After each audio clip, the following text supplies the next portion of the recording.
Welcome guys to sign enemy recap में। तो जैसा कि पिछले एपिसोड में आपने देखा कि पावर अपने ब्लड वेपन से सी क्यूकम्बर डेविल को मार डालती है, जिससे कि वहाँ पे बहुत गंदगी भी फैल गई थी और वहाँ पे सफाई का भी काम चल रहा था। ये सब सुनकर वहाँ पर माकिमा भी आती है और माकिमा पावर को बताती है कि ये डेविल सिविलियन हंटर का शिकार था, तुम्हें इसमें नहीं पड़ना चाहिए था, क्योंकि कभी भी public safety devil Hunter civilian devil Hunter के काम में नहीं पड़ते हैं। इसके लिए तुम्हें जेल भी हो सकती है और डेंजी तुम्हें भी इसे रोकना चाहिए था। जिसका डेंजी जवाब देता है कि ये एक ब्लड डेविल है और ये अपने ब्लड से कोई भी वेपन बना सकती है और इसे गुस्सा भी बहुत जल्दी आता है, मैं इसे काबू नहीं कर सकता। तभी बीच में पावर बोलती है, नहीं, इस डेविल को तो मुझे डेंजी नहीं मारने को बोला था। फिर डेंजी बोलता है, ये झूठ बोल रही है, ये तो डेविल हंटर बनने के लायक भी नहीं है। उन दोनों को लड़ता देख माकिमा बोलती है, ठीक है, अभी से मैं तुम दोनों को साथ काम करते देखना चाहती हूँ। फिर हम देखते हैं कि डेंजी और पावर एक साथ जा रहे होते हैं और वहाँ पे डेंजी अपने लिए ड्रिंक खरीद रहा होता है और तभी पावर को एक कैट दिखता है जिसको वो प्यार से सहलाने लग जाती है। डेंजी वो ड्रिंक पीते हुए ये बोलता है, ये तो मेरा सपना सच हो गया है, ऐसी लाइफ जीने में बड़ा मजा आ रहा है। लेकिन फिर वो ये भी सोचने लगता है, पावर अगर ऐसी हरकतें करती रही तो शायद मेरी जिंदगी में बहुत मुश्किल आने वाली है, क्योंकि उसे कंट्रोल करना मुश्किल ही नहीं नामुमकिन है। तभी पावर बोलती है कि मुझे इंसान बिल्कुल भी नहीं पसंद, मुझे इंसानों से ज्यादा बिल्लियां पसंद है। मुझे इंसानों और डेविल दोनों से नफरत है, क्योंकि एक डेविल ने मेरी पेट मियावी को मुझसे छीन लिया और मैं उसे छुड़ा पाती उससे पहले ही मैं माकिमा के चंगुल में फंस गई। मुझे तो ये भी नहीं पता कि मियावी जिंदा है या नहीं, लेकिन मैं हार नहीं मानूंगी, मैं उसे बचा कर रहूंगी। उसे बचाने के लिए मैं कुछ भी कर सकती हूँ, लेकिन ये सब मैं किसे बता रही हूँ। तुम्हें क्या समझ में आ रहा होगा कि एक पेट को खोना कैसा होता है। तभी डेंजी बोलता है,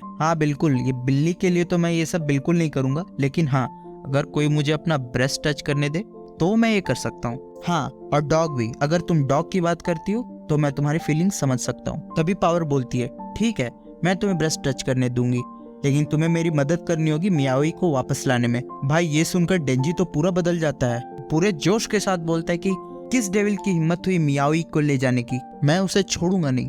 चलो जल्दी से चल के तुम्हारी कैट को बचाते हैं, मुझे बिल्लियां वैसे ही बहुत पसंद है। हम डेविल हंटर है, हम ऐसे चुपचाप नहीं बैठ सकते, हमें उसे मारना होगा, जल्दी चलो। फिर हम देखते हैं कि डेंजी पब्लिक सेफ्टी से जाके पावर को बाहर ले जाने के लिए अप्रूवल ले रहा होता है। इसका मतलब ये था कि पावर अकेले कहीं जा भी नहीं सकती थी। रास्ते में पावर डेंजी को बताती है कि मुझे पता है कि डेविल ने मियावी को कहाँ छुपा रखा है, बट मैं वहां नहीं जा सकती, तुम्हें ही उससे लड़ना होगा, क्योंकि अगर मैं गई तो वो मियावी को मार भी सकता है। तभी डेंजी पावर को पुचिता के बारे में बताता है कि मेरे पास भी एक पेट था, वो अब जिंदा नहीं है, मैं उसे सहला नहीं सकता, लेकिन कोई बात नहीं, वो मेरे अंदर जिंदा है। पावर तभी डेंजी से ये बोलती है कि तुम इंसान भी कितने बेवकूफ होते हो, वो तुम्हारे दिल में है, इसका मतलब वो मर चुका है, तुम इंसान बस ये सब अब खुद को दिलासा देने के लिए बोलते हो। जिसका डेंजी कोई जवाब नहीं देता है। यहाँ पे डेंजी सिर्फ अपने प्राइस के बारे में सोचता है और पावर से बहस नहीं करता है, क्योंकि उसको तो ब्रेस्ट टच करने थे। लेकिन ये डेंजी ये जरूर सोचता है कि मेरी इसके साथ कभी नहीं बनने वाली। यहाँ पे फिर हम देखते हैं कि माकिमा डेविल हंटर के हायर अप के साथ मीटिंग कर रही होती है, जहाँ हायर अप उससे पूछते हैं कि तुम्हारी एक्सपेरिमेंट वाली टीम कैसी चल रही है। जिसका माकिमा जवाब देती है कि एक तो बहुत ही खास है और दूसरा अनप्रिडिक्टेबल है। इसके हायर अप जवाब देते कि ठीक है, तुम्हें उनकी अच्छे से देख रेख करनी है। फिर हायर अप माकिमा को ये भी बताते कि दूसरी कंट्रीज में डेविल्स को आर्मी में भर्ती किया जा रहा है, अगर ऐसा चलता रहा तो जापान में डेविल्स बस दुश्मनी बनकर रह जाएंगे, तो ठीक है, वो एक्सपेरिमेंट वाली टीम का ध्यान रखना, उनसे ज्यादा अटैच मत होना। यहाँ फिर हम देखते हैं जब माकिमा आकी के साथ गाड़ी पे होती है तो आकी माकिमा से पूछता है कि आपको डेंजी इतना खास क्यों लगता है, मुझे तो ऐसा वो नहीं लगता। जिसका माकिमा जवाब देती है कि देखो, डेविल दो टाइप के होते हैं, जैसे कि ये कॉफी हो गया, कॉफी डेविल ना खतरनाक नहीं होता, लेकिन अब तुम ले लो ये कार डेविल बहुत डेंजर होगा, क्योंकि ये आसानी से किसी को मार सकता है। उसी तरह डेंजी एक चेन सॉ डेविल है, वो बहुत ही खतरनाक हो सकता है और हमारे लिए बहुत ही काम आ सकता है, इसीलिए वो खास है। दूसरी तरफ हम देखते हैं पावर डेंजी शहर से बहुत दूर आ जाते हैं। फिर पावर डेंजी को एक घर दिखाते हुए बोलती है कि वो देखो, वहीं पे है वो डेविल जहाँ पर मेरी मियावी को उसने बंद करके रखा है। जब वो लोग घर की तरफ बढ़ रहे होते तभी डेंजी बोलता है कि बट तुम्हें तो घर के नजदीक नहीं जाना चाहिए था, क्योंकि तुम्ही ने तो कहा था कि तुम्हें आगे नहीं जाना चाहिए, क्योंकि वो उस बिल्ली को शील्ड की तरह इस्तेमाल करेगा। ये सुनकर पावर रुक जाती है।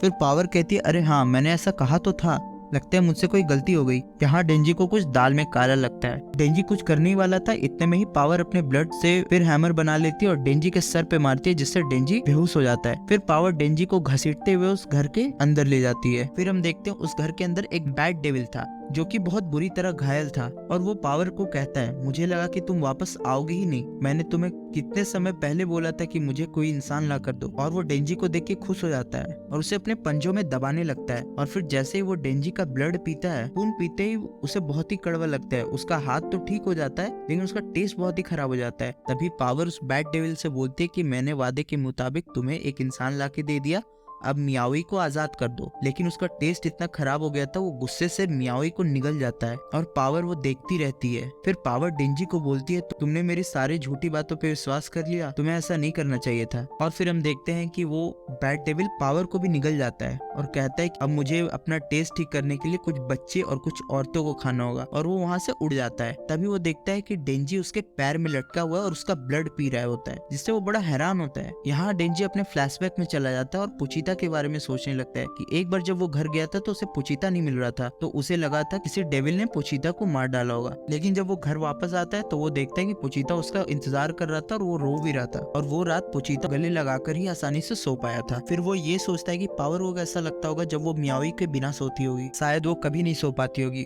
जबकि उसे पता था कि उसकी बिल्ली एक डेविल के पास है जिसे वो कभी भी खा सकता है। ये सब सोचते सोचते वो चेनसॉ में बदल जाता है, और फिर क्या, फिर वो डेविल को काटना शुरू कर देता है। ये देखकर बैड डेविल तो शॉक हो जाता है कि ये क्या हो गया, ये भी एक डेविल है। फिर वो एक बिल्डिंग में आके गिरता है जहाँ पे हम देखते हैं कि वहाँ पे एक लेडी थी जो कि बहुत ही डर चुकी थी, जिसे देख डेंजी बोलता है कि तुम यहाँ से निकल जाओ। ये सुनकर बैड डेविल बहुत ही हैरान होता है कि एक डेविल जो इंसान को बचा रहा है, ऐसा कैसे हो सकता है। यहाँ पर डेंजी तो बैड डेविल पे जोरों से हमला करना शुरू कर देते। जब ये दोनों आपस में लड़ रहे होते तो वहाँ पे और भी बहुत सारे सिविलियन थे जो आसपास बहुत ही डरे हुए। डेंजी उन सबको यहाँ से भागने को बोलता है। जब बैड डेविल देखता है कि डेंजी इंसानों को बचा रहा है तो वो एक कार को उठा के डेंजी की तरफ फेंकता है जिसमें कि इंसान भी रहता है, लेकिन डेंजी अपने हाथों से उस कार को पकड़ लेता है, जिससे कि हमें पता चलता है कि डेंजी में बहुत ही ज्यादा स्ट्रेंथ थी। फिर डेंजी उसी कार को उस डेविल के मुंह पे दे मारता है। फिर हम देखते हैं कि बैड डेविल अपने मुंह को बहुत ही अजीब सा शेप में बनाकर एक शॉक वेव छोड़ता है, जिससे कि डेंजी बहुत ही दूर जाके गिरता है। बैड डेविल को लगता है कि डेंजी इससे बचा नहीं हो, लेकिन तभी हम चेनसॉ की आवाज सुनते हैं, और उस चेनसॉ की आवाज सुनकर बैड डेविल तो बहुत ही हैरान हो जाता है कि जिंदा कैसे बच। फिर बैड डेविल आसपास जो पत्थर कार जो पड़े थे सब फेंकने लगता है कि किसी तरह उसकी जान बच जाए, लेकिन डेंजी को उससे कोई फर्क नहीं पड़ रहा था। वो बड़े बड़े पत्थर अपने चेनसॉ से काट दे रहा। फिर जब बैड डेविल फिर से डेंजी पे हमला करने की कोशिश करता है तो डेंजी उसका दूसरा हाथ भी काट देता है, और आखिर में एक ही बार में उसका पेट पे हमला करके उसे फाड़ डालता है, और यहीं पे बैड डेविल की कहानी खत्म हो जाती है। तो गाइज ये एपिसोड यहीं पे खत्म होती है। अगला एपिसोड जल्दी आएगा, please like and subscribe. Thank you.